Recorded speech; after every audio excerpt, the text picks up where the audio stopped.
నిజంగానే నాకు తెలియదమ్మా. అంటే ఏంటత్తయ్య? తెలీదంటే నమ్మేయడానికి నేను మీకు పిచ్చిదానిలా కనిపిస్తున్నానా? మీ మంచి చెడ్లు చూసుకునేది నేను, మీరుండేది ఇక్కడ. కానీ మీ అబ్బాయి మనసు గాని మీ మనసు గాని ఉండేది ఆ శారద దగ్గర. మీ అబ్బాయి గారు బ్రతికే ఉన్నారన్న సంగతి మీకు తెలీదంటే నేను నమ్మేయాలి, అంతేగా?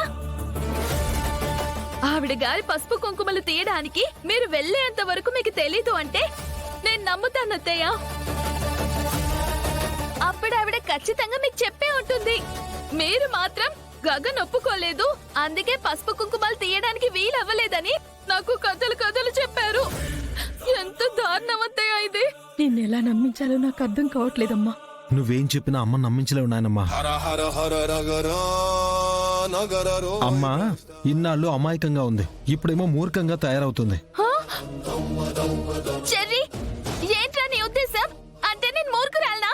అవునమ్మా, మంచిని చెడుగాను చెడుని మంచిగా చూసే వాళ్ళని మూర్ఖులని అంటారమ్మా. నువ్వు కూడా అలాగే ప్రవర్తిస్తున్నావు. అసలు అంతవరకు ఎందుకమ్మా? పెద్దమ్మకి నాన్నే కావాలి అని కోరుకునుంటే ఈ రోజు కాదమ్మా, నిన్ను పెళ్లి చేసుకున్న మరుక్షణమే కోర్టులో ఒక నోటీస్ పంపించేస్తే చాలు. మన ఉనికి ప్రశ్నగా మారిపోయేది, మన పరువు గంగలో కలిసిపోయేది.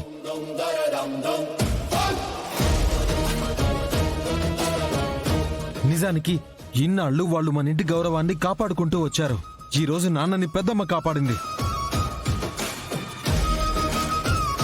నేను కూడా నాన్నని కాపాడలేని పరిస్థితిలో ఉన్నప్పుడు గగనన్నయ్య వచ్చి కాపాడాడమ్మా. లేదంటే ఈరోజు నాన్న లేడు.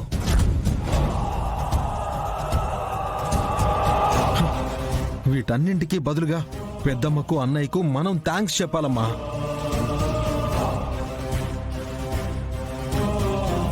నువ్వు చెప్పేది నిజమేనా చెర్రీ?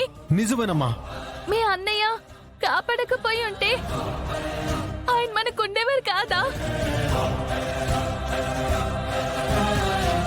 చెర్రీ, నేను ఇప్పుడు వెంటనే వెళ్ళి మీ అన్నయ్యకి థ్యాంక్స్ చెప్పాలరా.